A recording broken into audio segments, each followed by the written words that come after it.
सरकारी नोकरी मिळवण्यासाठी प्रयत्न करत असलेल्या लाखो उमेदवारांसाठी ही महत्त्वपूर्ण अशी बातमी आहे. तर काय ही बातमी आहे ती आपण या व्हिडिओच्या माध्यमातून समजावून घेणार आहोत. बघा, राज्यामध्ये 70,000 पदांची भरती ही लवकर केली जाणार आहे. तर यासाठी काय आहे, मुख्यमंत्र्यांनी 9 फेब्रुवारी 2026 रोजी एक राज्याचे जे सचिव आहेत यांच्यासोबत एक बैठक घेतलेली आहे आणि यामध्ये एक महत्त्वपूर्ण असा त्यांनी हा निर्णय घेतलेला आहे. तर काय निर्णय घेतलेला आहे या बैठकीमध्ये तो आपण समजावून घेऊया.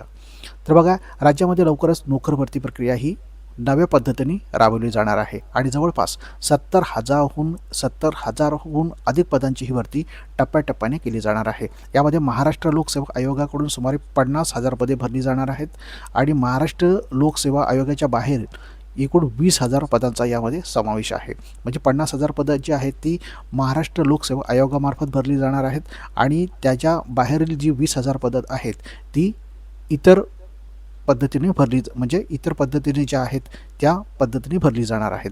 म्हणजे भरती प्रक्रिया राबवताना आवश्यक जे काही कौशल्य आहे, सेवा प्रवेश आहे, पात्रता आणि कामाच्या स्वरूपानुसार निर्णय घेण्याचे निर्देश ही मुख्यमंत्री फडणवीस यांनी या बैठकीमध्ये दिलेले आहेत. तर ही बैठक कुठे झाली आहे ते बघा, मुख्यमंत्री फडणवीस यांच्या अध्यक्षतेखाली त्यांचे जे अतिथीगृह आहे इथे ही बैठक संपन्न झालेली आहे. यामध्ये राज्याचे जे मुख्य सचिव अग्रवाल आणि इतर जे काही प्रशासकीय अधिकारी यावेळेस उपस्थित होते आणि राज्यातील प्रशासनामधील महत्त्वाच्या विभागांकडे सर्वांगीण प्रशासन सुधारणा वेगाने राबवण्यात याव्यात, मनुष्यबळ व्यवस्थापन आणि भरती प्रक्रियेतील पारदर्शकता याला यामध्ये प्राधान्य दिलं जाणार आहे. विशेष म्हणजे राज्य शासनाच्या सेवा प्रवेश नियमावलीमध्ये सुधारणा करण्यासंदर्भामध्ये देखील या मंत्रिमंडळाच्या बैठकीमध्ये हा निर्णय घेतला जाणार आहे.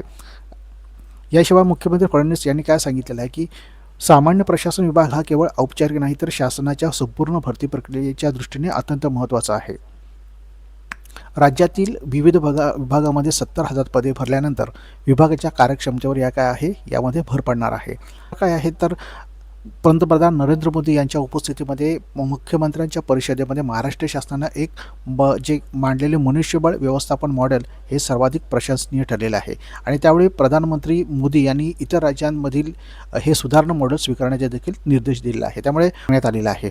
भरती प्रक्रियामध्ये काय आहे तर अनावश्यक कागदपत्र आहे, लांब रांगा आहेत, विलंब टाळण्यासाठी काय आहे तर ऑनलाईन आणि डिजिटल व्हेरिफिकेशन मॉडेल विकसित करण्यावर मुख्यमंत्री फडणवीस यांनी काय दिलेलं आहे, भर दिलेला आहे. आता यासाठी काय आहे तर प्रत्येक विभागाने ब्लॅकचेन पद्धतीबरोबरच डिजी लॉकर प्रणाली प्रमाणपत्र उपलब्ध करून देण्याची व्यवस्था करावी.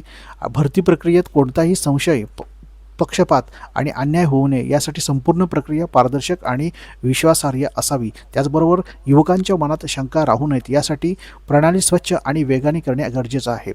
येणाऱ्या 1 वर्षात महाराष्ट्र गव्हर्नन्स रिफॉर्म्सचे मॉडेल उभे राहील. यामध्ये प्रत्येक विभागाची भूमिका ही महत्त्वाची असणार आहे. यासाठी कोणत्याही विभागाने मागे राहता कामा नये आणि सर्वांनी एकत्र येऊन प्रशासन सुधारणा यशस्वी करावी, यावेळेस मुख्यमंत्री फडणवीस यांनी यावेळेस सांगितलेलं आहे. म्हणजे मित्रांनो, लवकरच ही सगळी भरती याला आता ही सुरुवात होणार आहे. त्यामुळे आगामी येणाऱ्या काळामध्ये ही भरती कशा पद्धतीने राबवली जाणार आहे, टप्प्याटप्प्याने राबवली जाणार आहे, याची सगळी माहिती आपण या व्हिडिओच्या पुढील जे काही व्हिडिओ असणार आहेत, जेव्हा आपल्याला माहिती मिळेल ते आपण व्हिडिओच्या माध्यमातून चॅनलवर आपण सांगण्याचा प्रयत्न करणार आहोत.